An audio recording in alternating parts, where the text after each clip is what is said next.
Okay. Bismillahirrahmanirrahim. Assalamualaikum warahmatullahi wabarakatuh. Innal hamdalillah nahmaduhu wa nasta'inuhu wa nastahdihi wa nastaghfiruh. Wa na'udzu billahi min shururi anfusina wa min sayyiati a'malina. May yahdihillahu fala mudilla lahu wa may yudlil fala hadiya lahu. Asyhadu an la ilaha illallah wahdahu la syarika lahu wa asyhadu anna Muhammadan 'abduhu wa rasuluhu wa safiyyuhu min baini khalqihi wa khaliluh. Rabbi shrah li sadri wa yassir li amri wahlul 'uqdatam min lisani yafqahu qawli, amma ba'd. Alhamdulillah, pada malam ini kita bertemu lagi untuk menyambung syarah daripada kitab Hilyah Talibul Ilm, iaitu berkaitan dengan akhlak penuntut ilmu. And seperti biasa kita nak ingatkan, dalam perbahasan akhlak penuntut ilmu ni dia ada pelbagai bab. Antaranya bab akhlak penuntut ilmu terhadap dirinya sendiri, akhlak penuntut ilmu terhadap gurunya, terhadap ilmu, terhadap kawan-kawan, larangan-larangan dan sebagainya. Dan kita masih lagi dalam bab yang pertama, dan pada minggu yang sudah ataupun siri yang lepas kita dah berhenti di adab yang ketujuh di dalam bab yang pertama, iaitu adab seorang penuntut ilmu terhadap dirinya sendiri. Dan insya-Allah saya akan bacakan matanya dan kemudian akan dihuraikan. Untuk pengetahuan sahabat-sahabat semua, kita gunakan buku ini yang mana Hilyah Talibul Ilm versi warna putih ni. Yang ini dia lebih ringkas dan lebih better bahasa Indonesia. Kalau tak, sometimes bahasa dia agak pekat dan susah untuk nak kita faham. Kalau kita bacalah versi terjemahan Indonesia. Baik. Saya sambung lagi apa yang kita berhenti pada minggu yang sudah, iaitu pada muka surat ke-18 di bahagian bawah sekali, iaitu dia Syekh Abu Bakar Abu Zaid dia kata dalam tulisan Amirul Mukminin Umar bin Al-Khattab radhiyallahu anhu, yang dikenal sebagai seorang al-muhaddath dan al-mulham tentang peradilan, dinyatakan, kata Umar bin Al-Khattab, man tazayyana bima laysa fihi syanahullah. Okey. Amirul Mukminin Umar bin Al-Khattab radhiyallahu anhu adalah khalifah kedua umat Islam. Syekh Bakar Abu Zaid dia kata dia digelar sebagai al-muhaddath ataupun al-mulham. Maksud al-muhaddath ini, apa maksud al-muhaddath? Sebab al-muhaddath ini ada disebutkan di dalam Sahih al-Bukhari. Nabi SAW sebut, iyyakum fikum muhaddathuna fa Umar.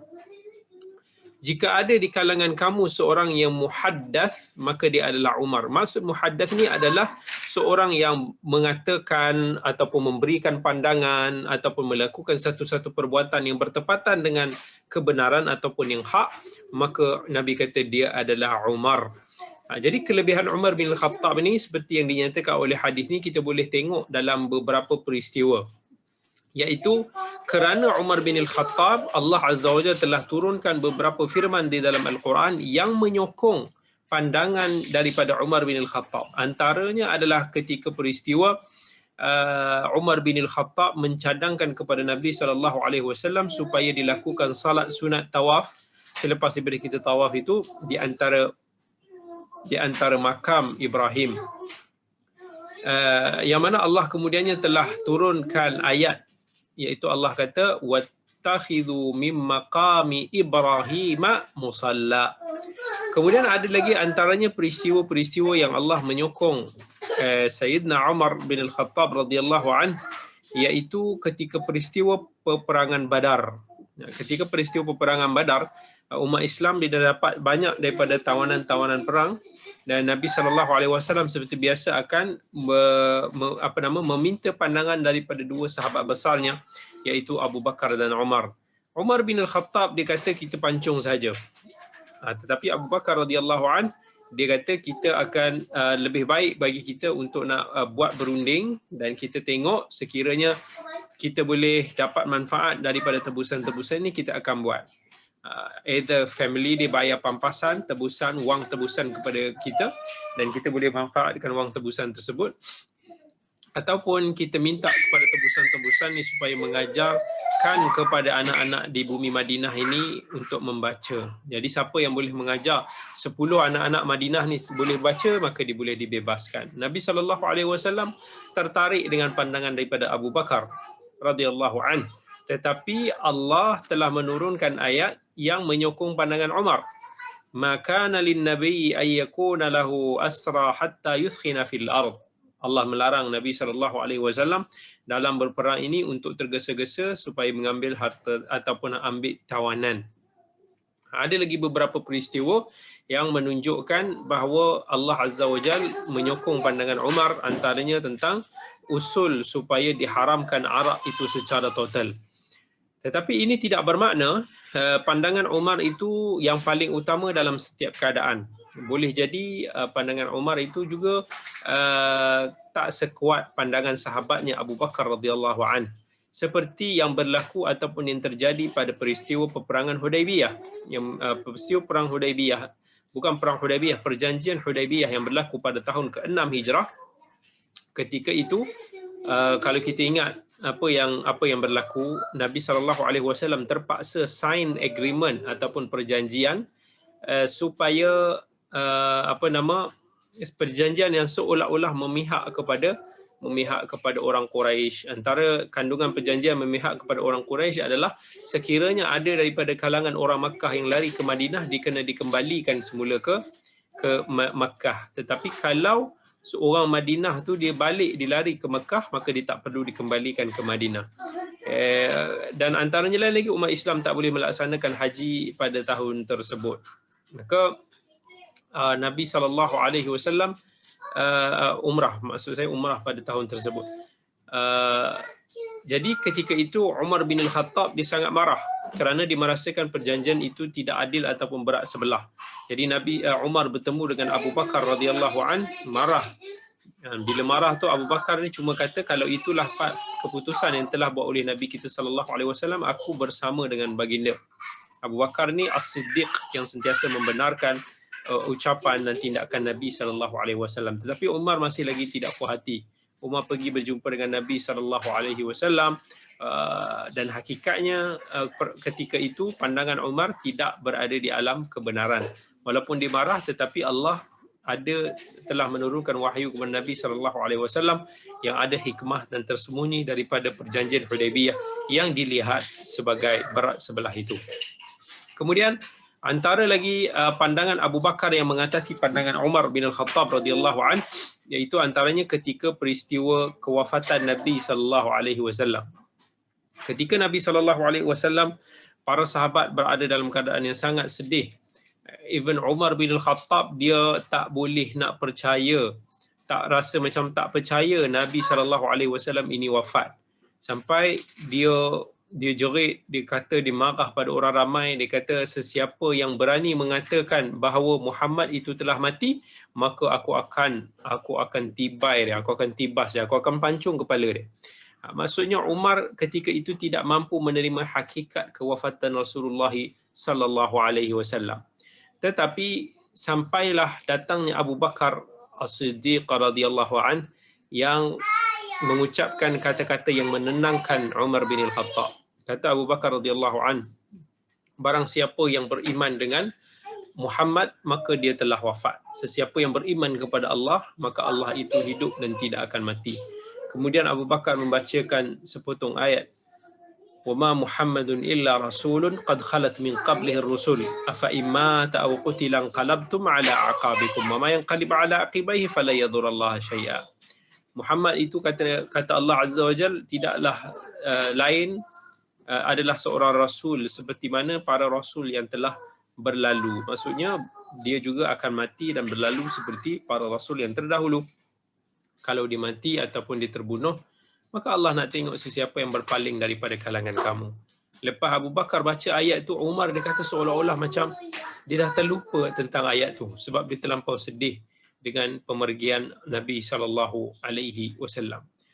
Kemudian antara pandangan Abu Bakar yang lebih solid dan mengatasi pandangan Umar bin Al-Khattab radhiyallahu an, antaranya ketika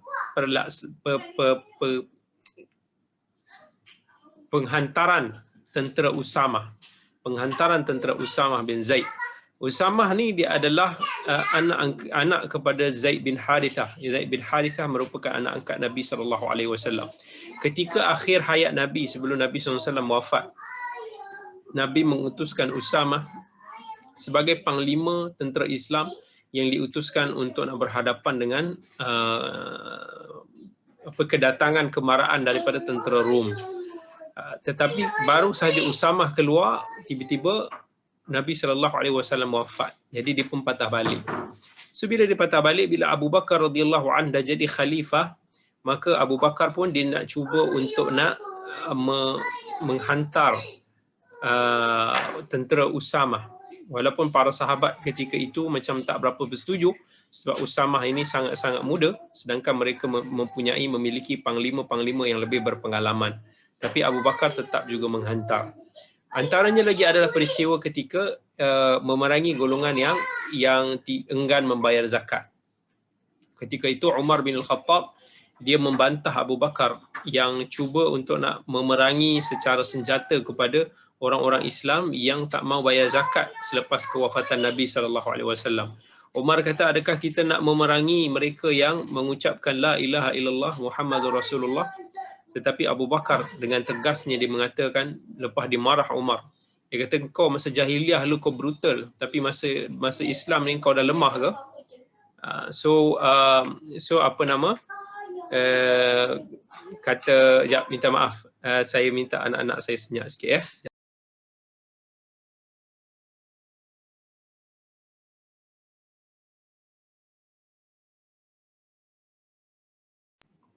Okey. Kemudian Umar kata Abu Bakar radhiyallahu an, "Law mana'uni 'iqalan kanu yu'addunahu ila Rasulillah sallallahu alaihi wasallam laqataltuhum jami'an." Seandainya mereka ini menghalang daripada membayar zakat walaupun sekecil tali unta itu, maka maka Abu Bakar kata, aku akan memerangi mereka semua. Ketika itu Umar pun tahu bahawa kebenaran itu bersama dengan Abu Bakar. So itu yang dimaksudkan dengan hadis Nabi SAW, iyyakum fikum muhaddatsuna fa Umar. Itu adalah hadis riwayat Al-Bukhari. Apa kata Umar bin Al-Khattab? Seperti yang dinukilkan oleh Syekh Bakar Abu Zaid. Kata Umar bin Al-Khattab, man tazayyana bima laysa fihi syanahullah. Yang bermaksud, barang siapa yang berhias dengan sesuatu yang tak dimilikinya, nescaya Allah akan memalukannya. So perkataan Umar inilah yang berkaitan dengan adab yang kita nak belajar ketika ini. Iaitu maksud daripada kata Umar ni, kita jangan nak tunjuk pandai apa yang kita tak miliki. Contohnya, kita nak ulas semua isu. Kita tak menyerahkan sesuatu isu itu kepada ahlinya.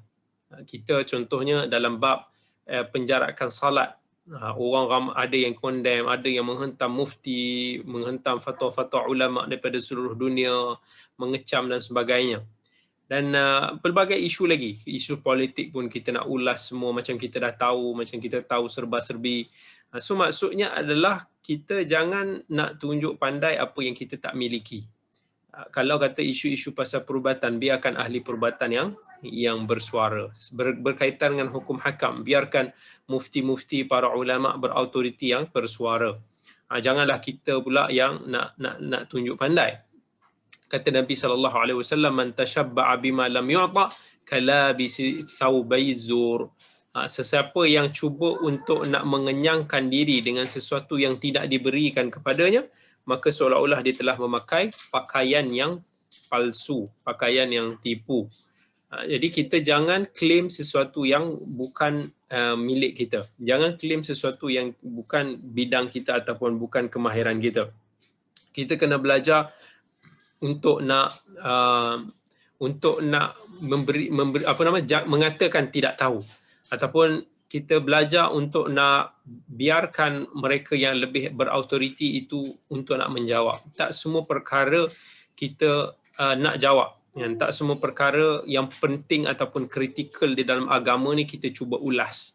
Ada benda yang telah diputuskan oleh para mufti, para ulama terbilang dunia, kita biarkan itu semua dan kita tak perlulah untuk nak tunjuk macam kita ni dah terror dah dari segi hukum hakam semua.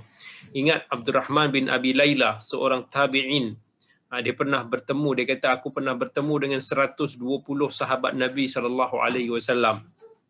Tetapi ketika aku tanya kepada mereka satu-satu fatwa ataupun pandangan, para sahabat ni dia akan galihkan, dia akan kata kau tanyalah kepada fulan, kau tanyalah kepada fulan. Dia pergi kepada sahabat tu, dia tanya pada sahabat tu tunjuk kata kau pergi tanya si fulan. Dia pergi kepada sahabat yang lain tak tunjuk lagi kepada si fulan, sampailah patah balik kepada sahabat yang pertama tersebut. Tapi bukan apa yang saya nak masukkan kat sini ialah kita tidak membantu untuk nak memberikan jawapan apabila ditanya. Tapi maksudnya adalah supaya kita ni berhati-hati. Jangan seronok. Sebenarnya nak menjawab soalan daripada masyarakat ni bukan satu perkara yang menyeronokkan. Sebab kita bagaikan meletakkan pedang di tengkuk ataupun seolah-olah kita sedang berdiri di curang ataupun di juram api neraka. Yang kalau kita pandai-pandai sahaja memberikan pandangan yang bukan daripada keahlian kita, yang menghalalkan apa yang haram, mengharamkan apa yang halal, ataupun mengucapkan sesuatu yang bukan daripada kefahaman ataupun ilmu, maka kita akan terjerumus ke dalam api neraka wal'iyadzubillah. Jadi itu satu amanah, satu beban yang sangat-sangat besar.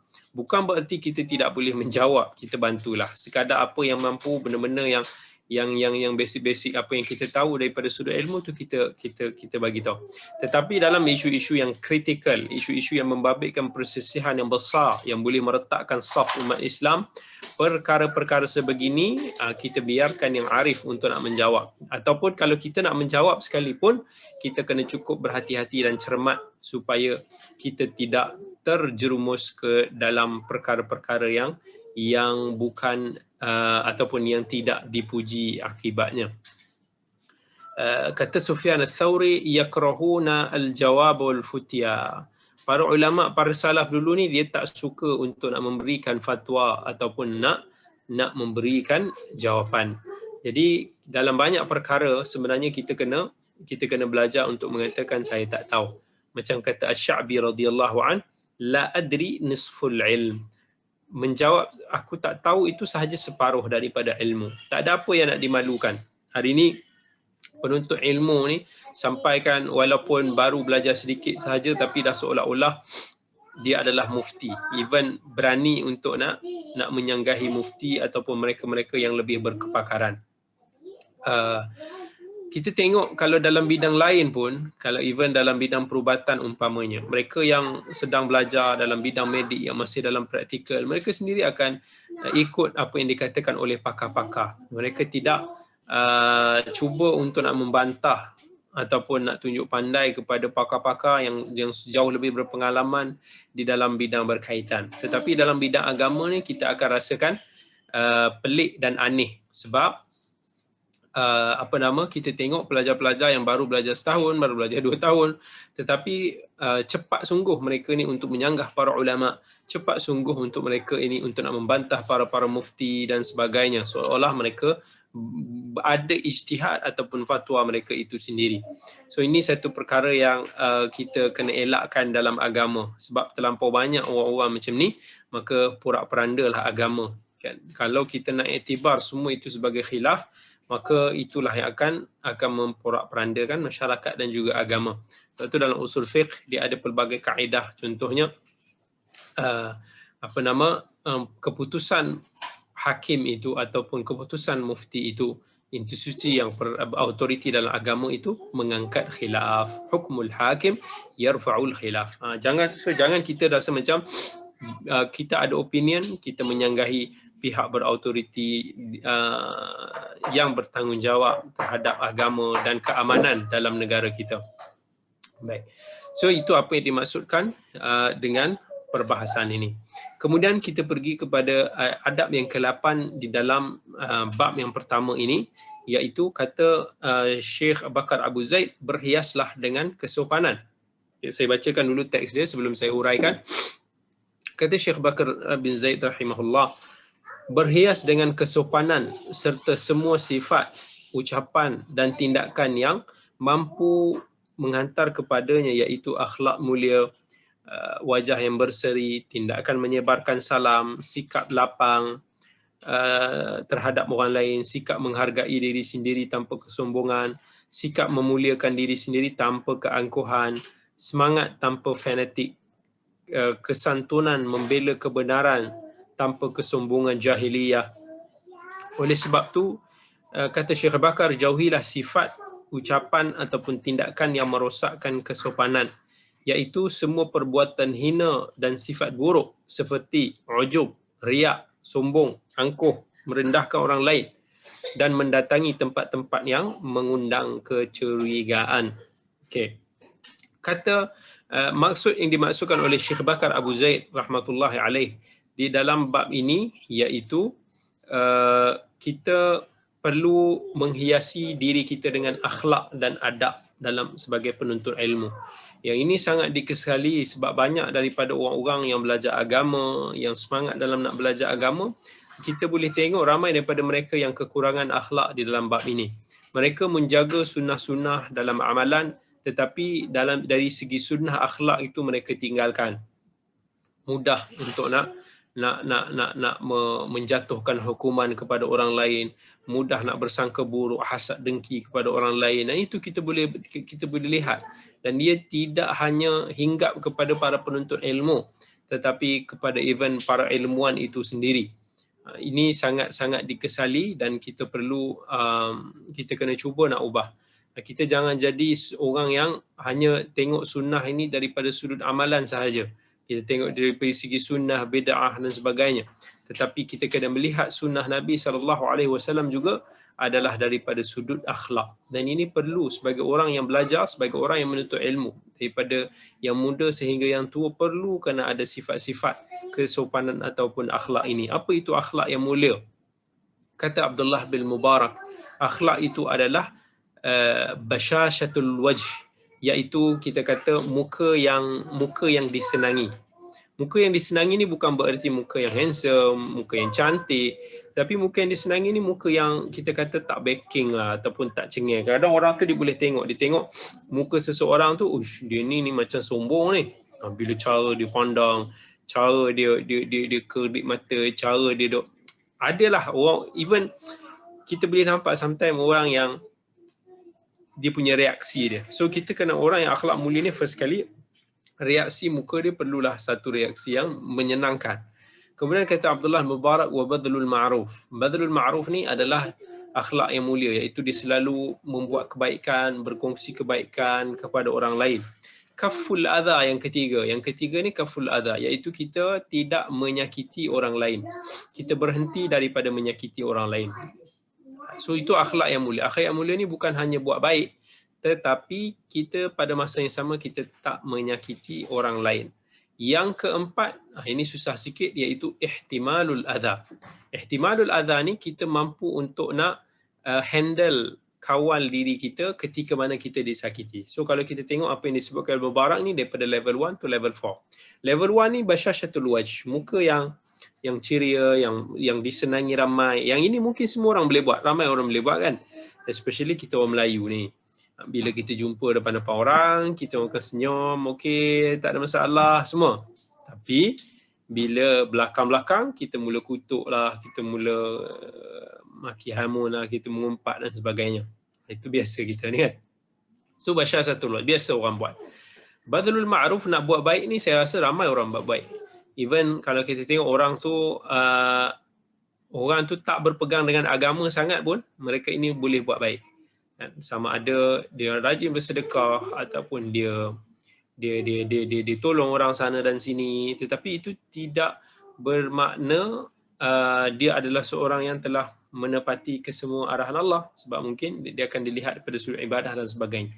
Kaful adha, tidak menyakiti orang lain. Nah, yang ni pun susah jugalah, sebab kita ni suka sakit hati orang lain.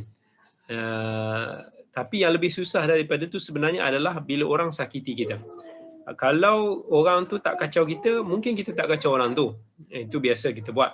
Tetapi kalau orang tu mula kacau kita, itu problemnya. Macam mana reaksi kita? Adakah kita nak balas dengan kejahatan juga? Adakah kita nak memusuhi dengan melampaui batas ataupun tidak? Kat situ ramai orang yang tergelincir. Ini kita boleh tengok bila mana berlakunya perselisihan faham ataupun perbalahan di antara sahabat-sahabat ataupun perbalahan sesama umat Islam ni. Bila orang tu start attack je, kita macam mana kita respon? Adakah kita akan balas dengan provokasi, sindiran, perlian, makian dan sebagainya? Itu yang akan membezakan antara akhlak kita, sama ada akhlak kita ni berjaya ataupun tidak. Kalau kita ada jiran tetangga tu kalau dia tak sakiti kita, kita pun tak kacau dia. Tapi kalau dia dah start sakitkan hati kita, mungkin kita punya reaksi ni lain macam sikit lah. Kita akan balas balik kan. So 4 komponen ni apa yang disebutkan oleh Abdullah bin Mubarak dari sudut kita nak menjaga akhlak kita. Antara akhlak yang mulia yang perlu kita jaga juga adalah, sebenarnya akhlak ni boleh kita tengok ketika bersengketa. Ramai orang tak diuji lagi sampai bila mana dia bersengketa. Nak bersengketa ni sama ada dia dengan kawan-kawan dia, dengan sahabat-sahabat dia, dengan sesiapa sahajalah. Kadang-kadang kita tengok orang tu nampak baik je, tapi bila dia berbalah, bila dia bergaduh, bila dia bertelingkah, itu yang akan sometimes menampakkan karakter sebenar dia. Kalau dia even dengan kawan-kawan dia pun sometimes dia boleh fitnah, dia boleh tuduh, dia boleh sangka buruk dan macam-macam. Apatah lagi kalau dengan pihak lain. Lagilah, sometimes dia akan mungkin dia akan provoke, dia akan perli, dia akan sindir dan sebagainya. Always duk cari gaduh, always duk panas macam-macam lah.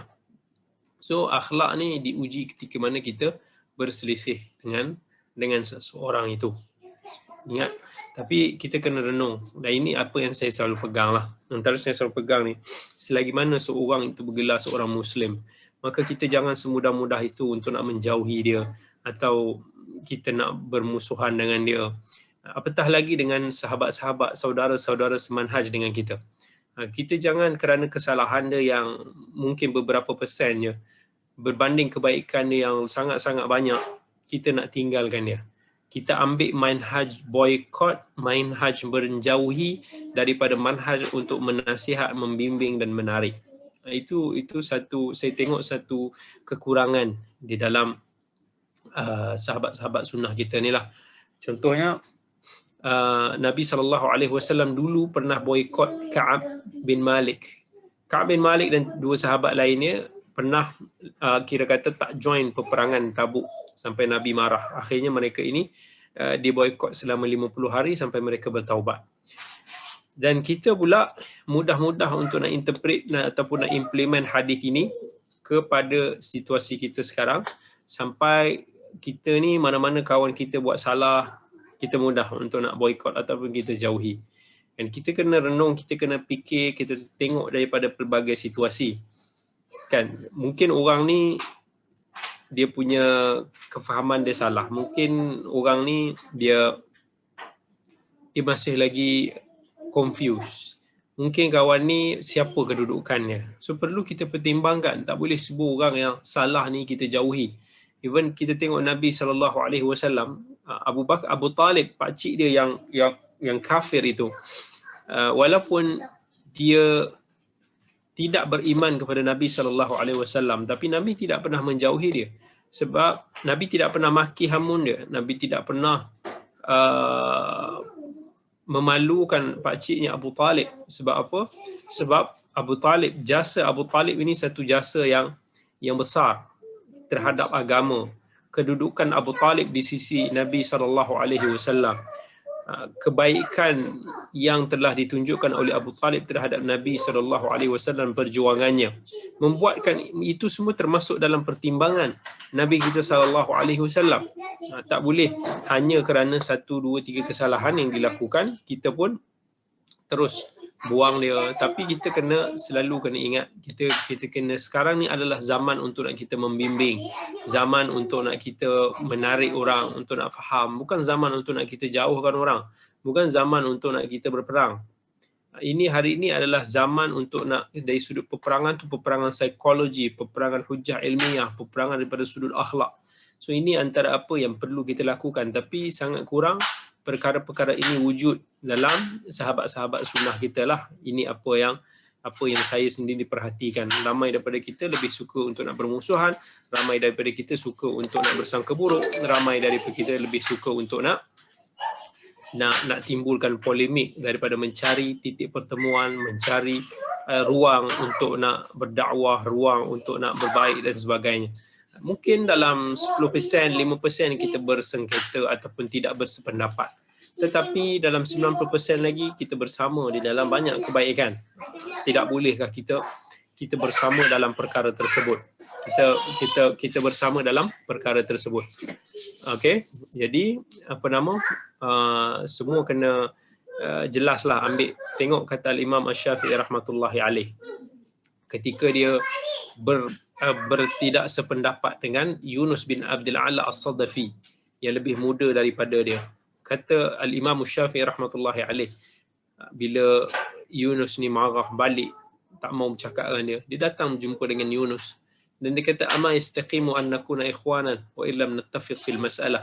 Tak boleh ke kita nak terus bersaudara, berkawan walaupun kita tak bersatu, tidak bersependapat walaupun dalam satu masalah. So itu sifat mulia, akhlak mulia daripada Al-Imam Asy-Syafi'i rahmatullahi alaih. Tengok Nabi kita sallallahu alaihi wasallam dalam hadis Anas riwayat Al-Bukhari. Ketika datang beberapa orang Yahudi lalu depan Nabi dan dimaki hamun Nabi. Tetapi Nabi sallallahu alaihi wasallam tidak memalas makian ataupun cacian daripada orang Yahudi tersebut. Walaupun Aisyah sangat marah, walaupun Aisyah cuba untuk nak membalas maki hamun daripada orang Yahudi itu, Nabi SAW kata, mahlan ya Aisyah, bertenang wahai Aisyah, alaiki birrifq wa iyyaka wal unf.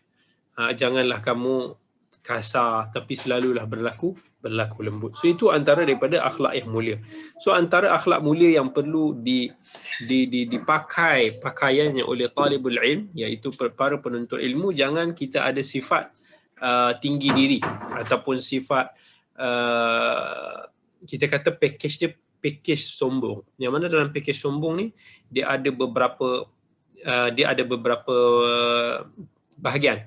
Antaranya riak, antaranya batar, antaranya khuyala, antaranya ihtiqar. So empat-empat ni dalam agama kita ni termasuk dalam kesombongan. Tapi dia ada mafhum yang tersendiri. Riak ni sifat orang yang suka mengangkat dirinya sendiri. Kata Nabi sallallahu alaihi wasallam dalam hadis riwayat Muslim, la yadkhulul jannah man kana fi qalbi habbat khardal min kibr. Tak masuk syurga orang yang di dalam hatinya ada sedikit, walaupun sekecil mana pun perasaan kibr, perasaan sombong. Yang ini juga banyak kita akan dapati dalam penuntut ilmu. Kita baca, kita tengok dulu bahagian lain. Batar ni satu sifat meninggi diri juga, tetapi sifat yang sampai dia menolak kebenaran. Dia menolak kebenaran, dia tak mau untuk nak terima kebenaran tu kerana ego dia. Kata Nabi sallallahu alaihi wasallam dalam hadis riwayat Muslim, al-kibru batarul haq.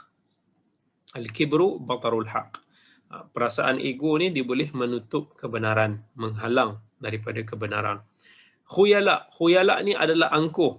Angkuh ni dia sentiasa ialah kind of kesombongan. Allah kata innallaha la yuhibbu kulla mukhtalin fakhur. Allah tak suka orang-orang yang mukhtal, yang angkuh.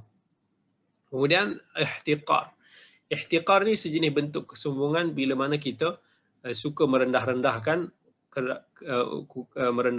orang. Kata Nabi SAW, kafa bil mar'i ithman ay yahqira akhahul muslim. Cukuplah seseorang itu berdosa dengan merendah-rendahkan saudaranya sendiri. So ini antara sifat-sifat keji yang sepatutnya sebagai penuntut ilmu kena hindari. Sifat-sifat sombong ni. Tapi banyak penuntut ilmu ni pun terjangkit dengan penyakit ni. Bila dia rasakan bahawa dia sahaja yang betul. Bila dia tak boleh nak terima nasihat daripada pihak yang lain. Bila dia macam yalah, kalau dia bercerita, bersembang orang pun dia hanya cakap only tentang diri dia. Mungkin dia rasakan dia sahaja buat itu, orang lain tak buat, dia sahaja ini, dia merendah-rendahkan orang lain pula. Ini wujud daripada kalangan penuntut ilmu itu sendiri, bahkan di kalangan para ilmuwan sekalipun. Benda-benda ni sebenarnya perlu dihindari. Ini penyakit hati yang tak baik. Ini bukan daripada akhlak yang mulia. Okey. Kemudian kita pergi kepada bab yang ke-9 dalam adab yang ke-9 dalam bab yang pertama ini, iaitu kata Syekh Bakar Abu Zaid, Adab yang ke-9 adalah berjiwa kesatria, berjiwa pahlawan lah.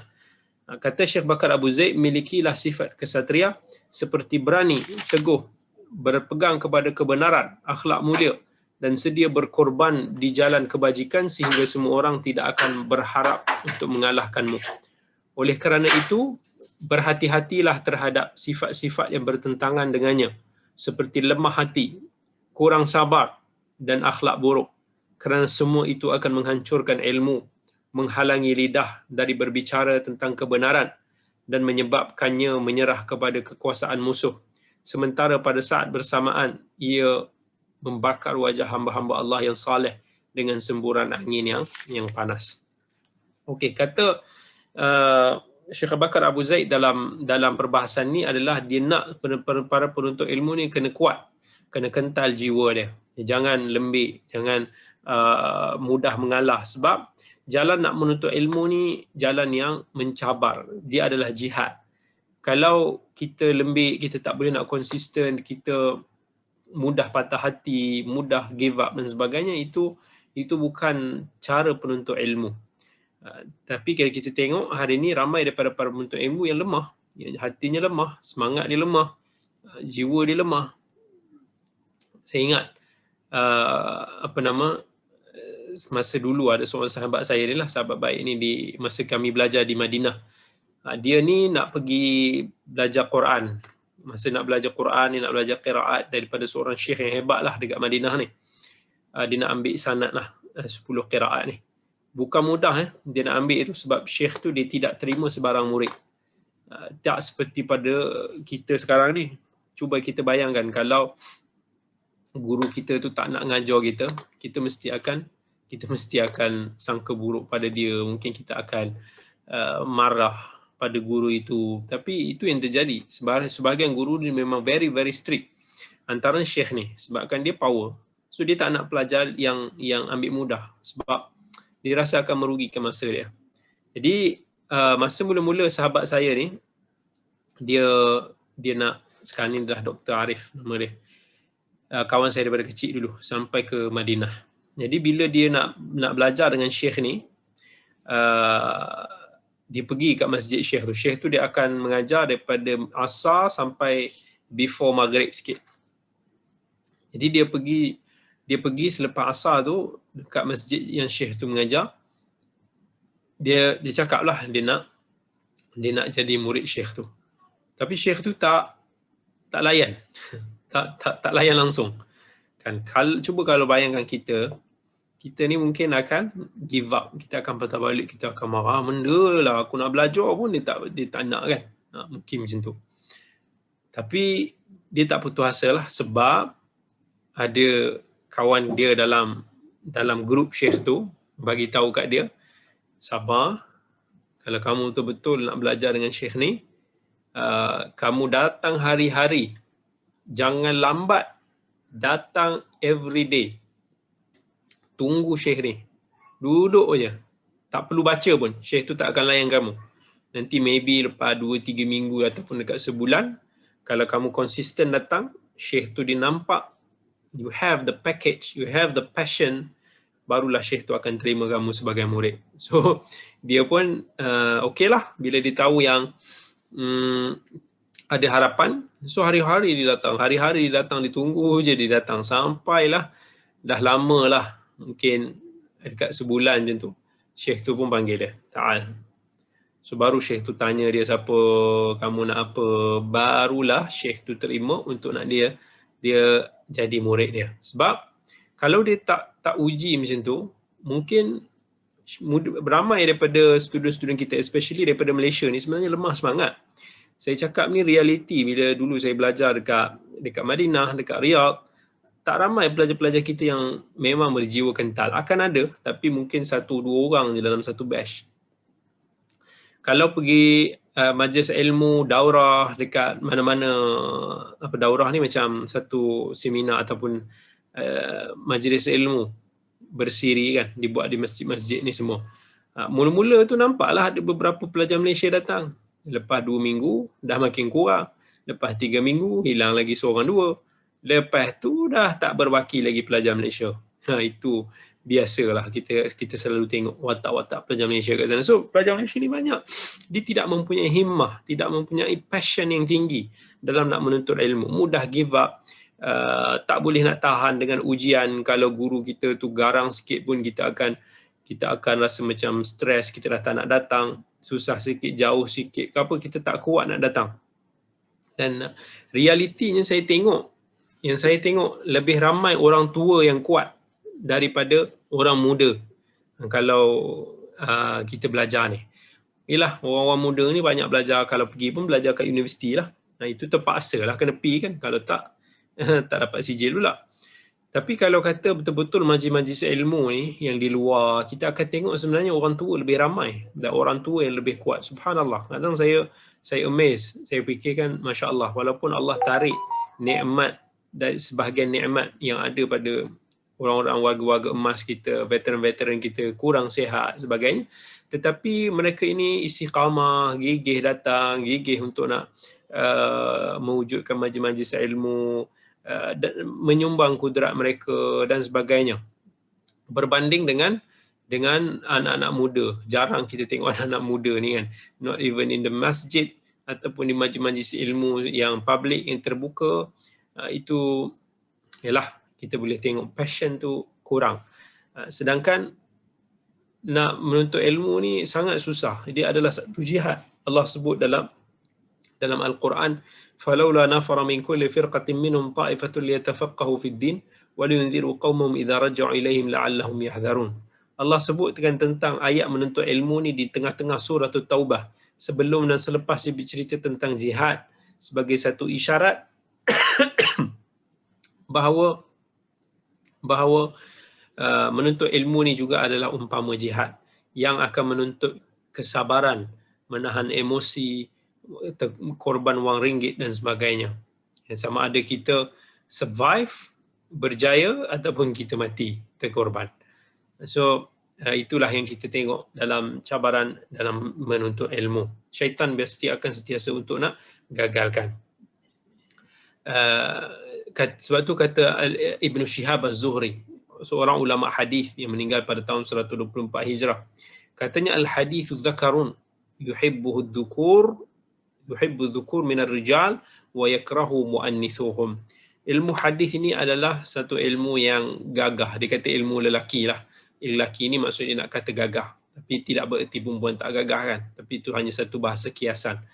Yang tidak digemari mereka-mereka yang kewanitaan, maksudnya yang manja-manja macam tu tak boleh. Ilmu ni dia bukan boleh dimanja-manjakan. Ilmu ni mesti kena kental. Kata Shu'aib bin Harb, seorang ulama hadis yang meninggal tahun 197 Hijrah. Dia kata, kunna natlubul hadith 4,000 fama anjabna illa 4. Kami dulu masa belajar hadis, batch kami 4,000 orang. Tapi yang menjadi cuma 4 orang. Cuba, can you imagine 1% or what? So dalam banyak-banyak itu, tapi itu that's reality. Dan even apa yang saya perhati sekalipun, dalam batch-batch pelajar-pelajar, contohnya pelajar Malaysia yang pergi belajar di overseas, selalu kita tengok mungkin dalam satu batch tu depend lah berapa puluh, berapa ratus ke. Mungkin dalam satu batch tu kalau ramai mungkin ada 2-3 orang je. Kalau beberapa puluh mungkin seorang dua je yang betul-betul melaksanakan hak-hak sebagai penuntut ilmu. So itu yang kita selalu akan perhatikan lah. Ini dalam pengajian agama lah, bukannya dalam pengajian sains tu saya tak tahu, saya tak ada pengalaman. Kata Imam Al-A'mash rahmatullahi alaih, biasanya 1/3 sahaja yang berjaya. Kita akan tengok dalam menuntut ilmu pun begitu. Mungkin mula-mula ramai, makin lama makin kurang, makin lama makin kurang. And sebab tu kata Syekh Bakar Abu Zaid, kita kena ada jiwa pahlawan. Sebab jiwa pahlawan ni yang pertama sekali, kita kena kuat belajar. Kita nak belajar ni mesti kena sabar dan rajin. Dia bukan konsep dia macam belajar ni suap masuk, tak. Belajar ni mesti kena kental. Kata Yahya bin Abi Kathir daripada ayah dia, la yunalul ilm birahatil jism. Kita tak akan dapat ilmu dengan badan yang rehat-rehat. Of course, tak ada masalah. Maksudnya bukan bermakna yang kita tak, masa kita, contohnya kita belajar online, mestilah of course ada yang chill, ada yang minum kopi, ada yang boleh, tak ada masalah. Tapi nak belajar ni perlukan kepada fokus, perlu mungkin some notes kita perlu ambil, some kita perlu hadam dan sebagainya. Yang kedua, kita kena bela kebenaran. Bila kita dah belajar, kita dah tahu, we have to have a strong will untuk nak menyatakan kebenaran daripada kita mendiamkan dia. Yang ketiga, kita kena ada akhlak yang tinggi dan juga sabar. So saya selalu istilahkan, saya selalu cuba bandingkan antara pelajar medical dengan pelajar agama. Dua-dua ni adalah dua ilmu yang mulia. Orang yang belajar medik, mereka ni insya-Allah dalam satu bidang yang mulia kerana mereka berusaha untuk nak menyelamatkan jiwa manusia, nyawa manusia. Orang yang belajar agama ni juga sangat mulia kerana mereka ini selalu berusaha untuk nak menyelamatkan agama manusia, rohani manusia. Yang mana bidang medik untuk kesejahteraan manusia di dunia, bidang agama adalah untuk kesejahteraan manusia di akhirat. So saya selalu comparekan antara dua ni.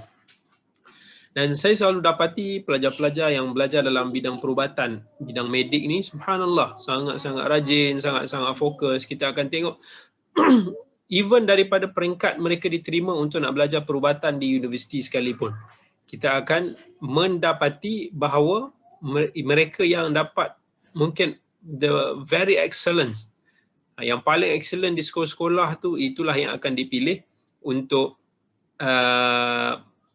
belajar dalam bidang medik. Tapi dalam bidang agama selalu dibuat terbalik kan. Orang yang dibuat syarat yang cukup-cukup makan, nak belajar agama ni tak pas bahasa Arab pun tak apa. Even letak syarat yang minimum. Seolah-olah macam nak belajar agama ni, pelajar yang tak cerdik, tak cemerlang pun tak apa. Dan itu yang telah dibiasakan daripada dulu.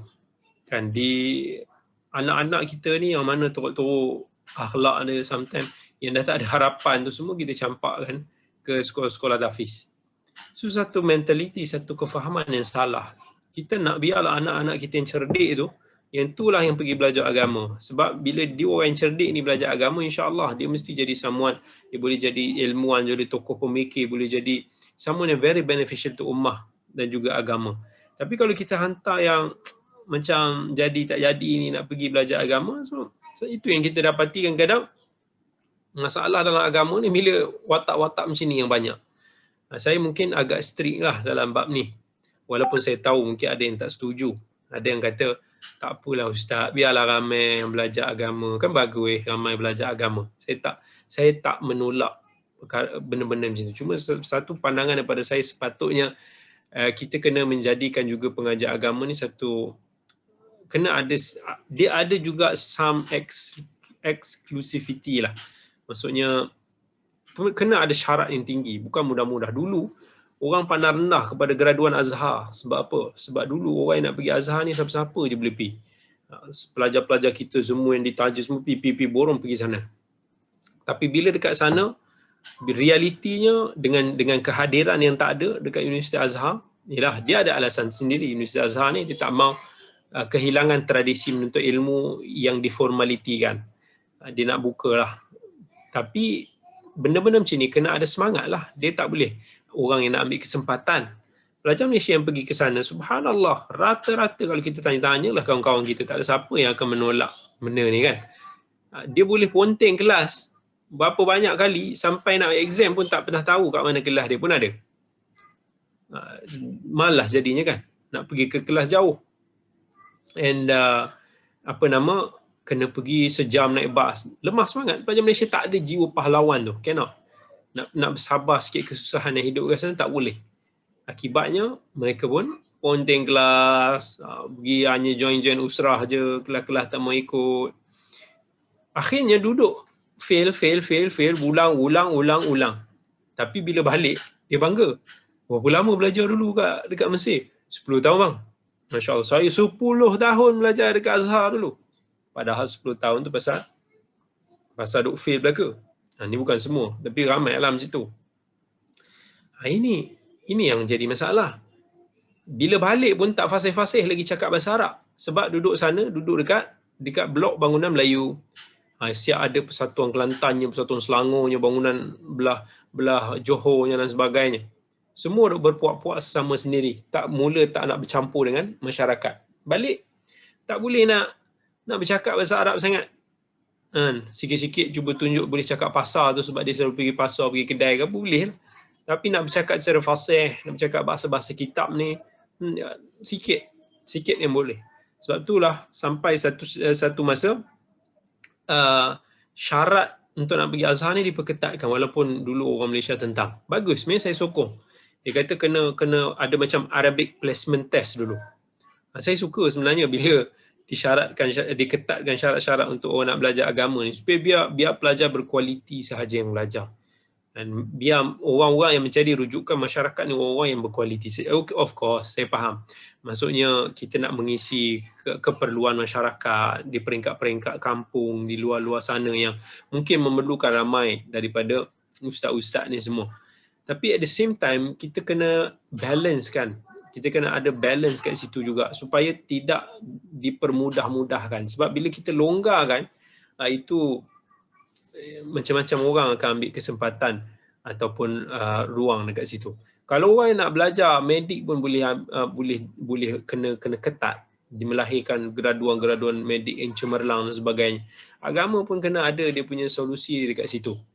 Dulu masa saya bersinggah, saya pergi ke Morocco.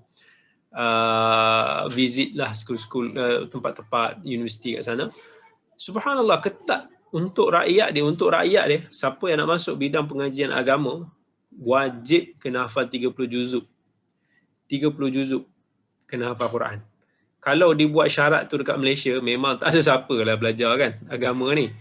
Tapi dibuat syarat macam tu. Pelajar luar negara, even kalau di Madinah pun dia bagi 5 juzuk lah untuk fakulti lain. Untuk fakulti Quran wajib 30 juzuk. Tapi di Morocco pun diketatkan. Maksudnya dia nak hanya pelajar-pelajar dia yang berkualiti, yang one day akan jadi ulama, yang boleh jadi pakar terbilang. Dia tak maulah orang-orang yang macam ngarut-ngarut ni, hafal Quran benda hafal, hadis pun tak mau hafal, tiba-tiba dia diangkat jadi tok guru, dia diangkat. Itu yang kita tengok macam-macam ustaz-ustaz sekarang ni yang diangkat oleh masyarakat ni sampai ngarut-ngarut. Duk sampai ke hadis-hadis palsu, lepas tu duk defend sampai duk celarukan masyarakat dengan maklumat-maklumat yang pelik-pelik, yang batil ini semua. Tapi inilah hasilnya daripada situ, dan mereka pula tak nak rasa rendah kan, akan tunjuk mereka hebat dan sebagainya. Ini yang something yang perlu kita fikirkan. Jiwa kesatria ni perlu ada dalam diri kita dalam menuntut ilmu. Sebab one day bila kita nak berdakwah, sebenarnya macam-macam cabaran sebenarnya. Depend on bidang. Saya percaya sahabat-sahabat semua di hadapan saya ni ada juga cabaran tersendiri dalam medan masing-masing. Saya yang terjun dalam masyarakat pun ada cabarannya kan. Bukan sikit lah kalau kata kita terima sangkaan buruk, kita terima tuhmahan, kita terima fitnah, kita terima cacian makian, kita terima sumpah seranah daripada orang, bukan sikit. Kita tahu sangat-sangat banyak. Sama orang sampai dia bertanya saya, Ustaz okey ke? Ustaz ke sedih, Ustaz tension ke? Ada musim-musim kadang-kadang saya kena bantai teruk kan. Tapi saya faham itulah, kalau kita tak ada jiwa kesatria, kita mungkin akan give up. Ramai orang yang tension, ramai orang yang depression kerana perkara ini. Tapi saya ingat apa yang Allah sebut pada Nabi kita SAW. Ketika Nabi SAW dihina, dimaki dalam keadaan yang sedih begitu, Allah kata walaqad kudzibat rusulun min qablik fasabaru ala ma kudzibu wa udhu hatta atahum nasruna wala mubaddila li kalimatillah. Rasul-rasul terdahulu pun telah didustakan dan mereka ini disakiti. Fasabaru ala ma kudzibu, dan mereka ini bersabar di atas apa yang mereka didustakan, sehinggalah datang janji pertolongan daripada Allah Azza wa Jal.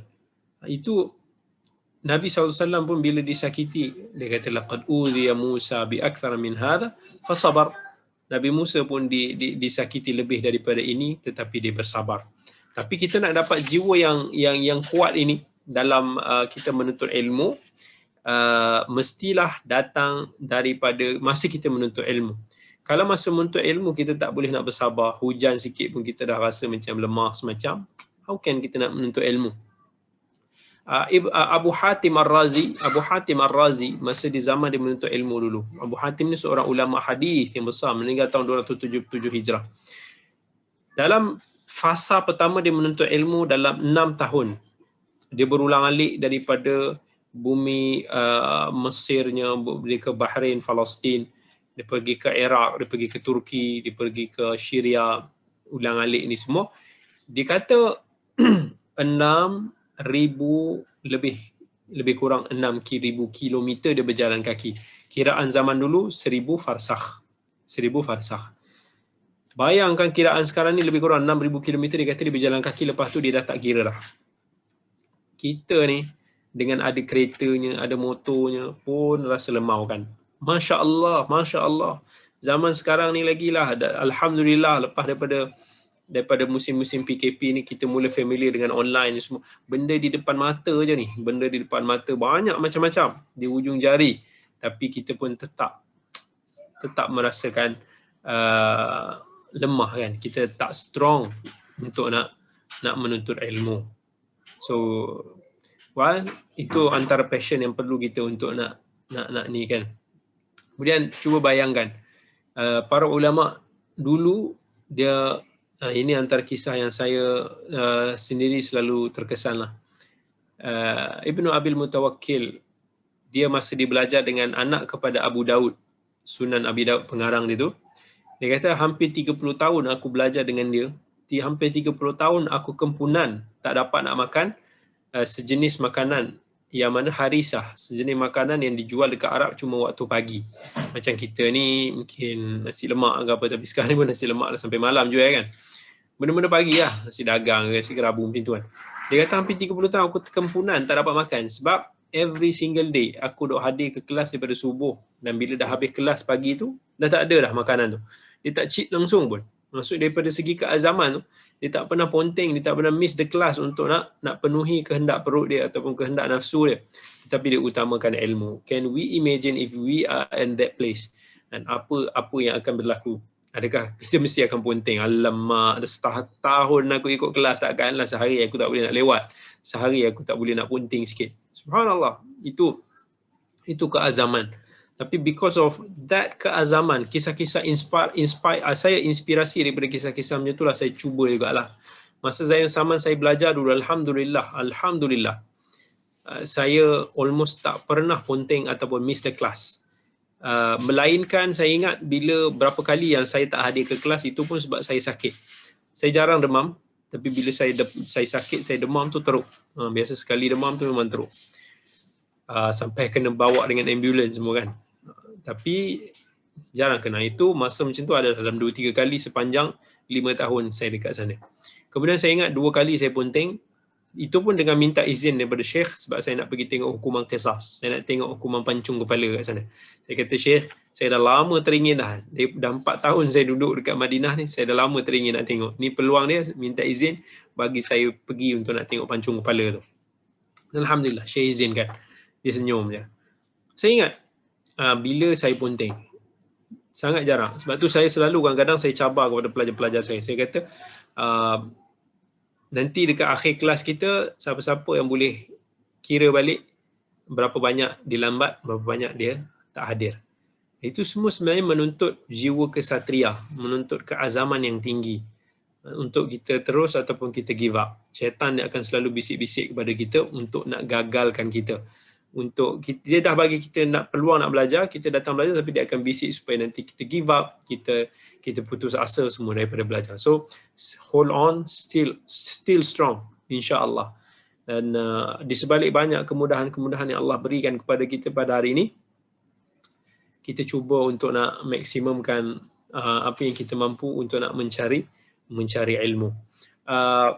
Saya baru share di Facebook semalam tentang sebuah hadis yang Nabi SAW sabdakan dalam hadis riwayat Bukhari. Nabi kata, a'dzarallahu ila mri'in akhara ajalahu hatta ballaghahu 60 sanah. Allah memberikan keuzuran kepada kita, Allah beri kita peluang sampai Allah lanjutkan usia kita sampai 60 tahun. siapa kat sini yang dah mencecah 60 tahun? Saya ni belum lagi kan. Tapi mungkin saya percaya ramai daripada sahabat-sahabat yang dengan kita pada malam ini sama ada dah menghampiri 60 tahun ataupun yang telah melepasi 60 tahun. Ramai, rata-rata kelas saya memang ramai daripada jemaah-jemaah berusia emas ni.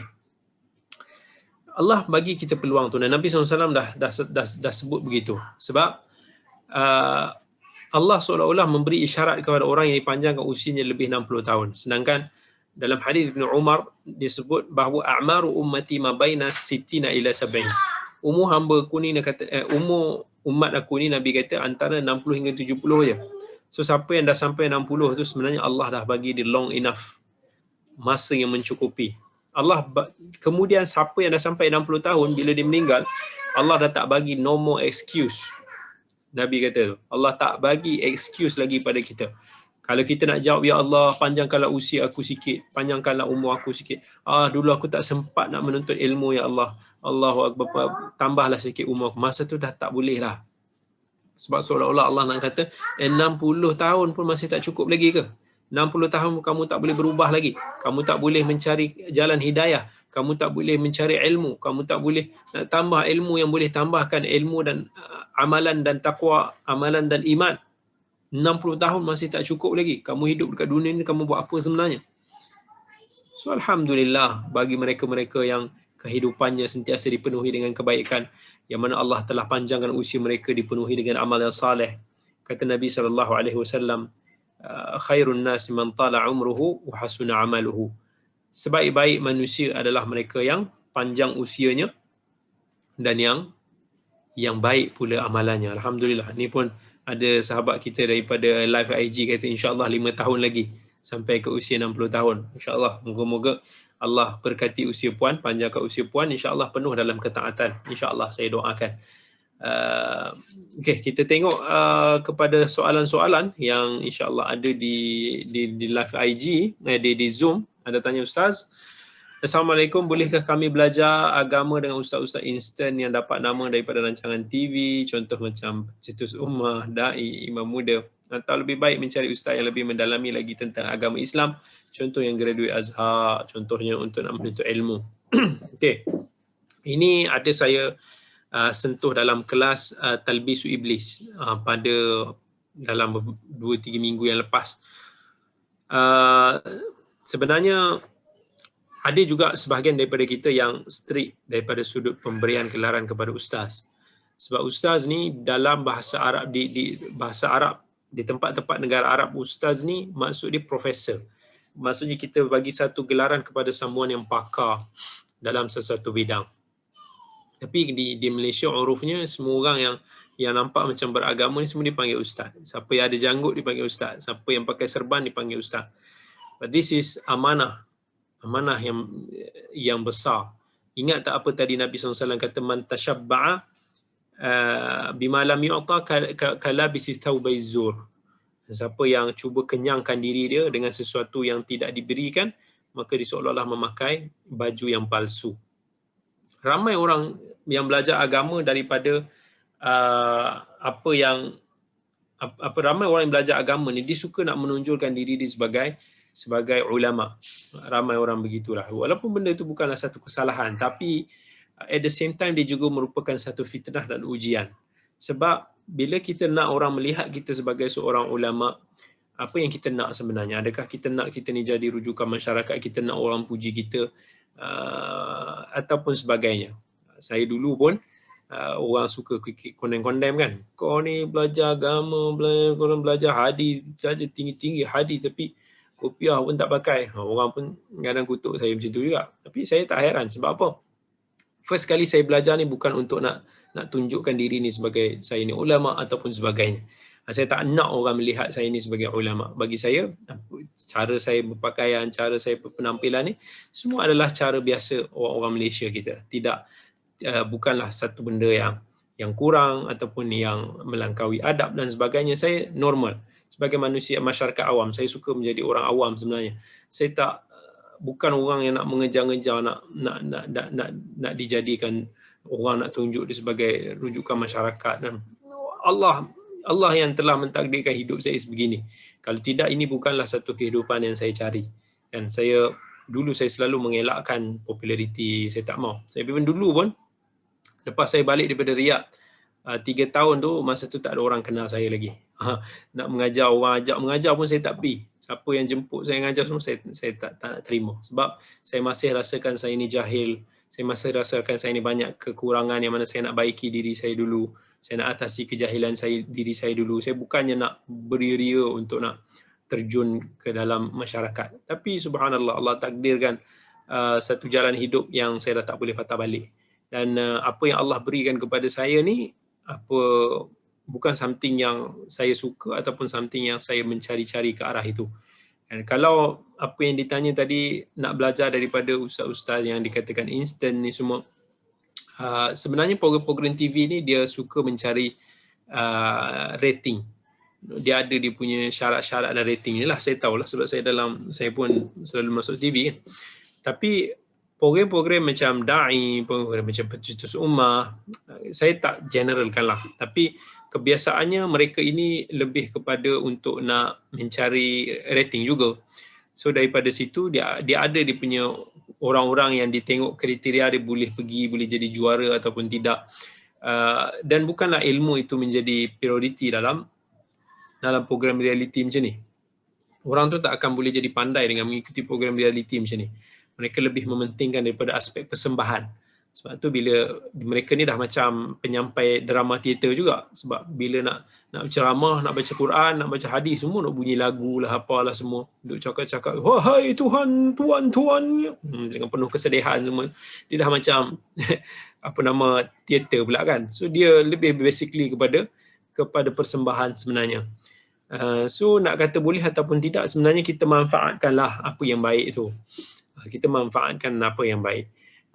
Kebanyakan kita tengok masih lagi muda-muda, masih lagi yang di peringkat baru belajar. Banyak student-student tahun pertama, tahun kedua masuk ke USIM, ke kuis dan sebagainya.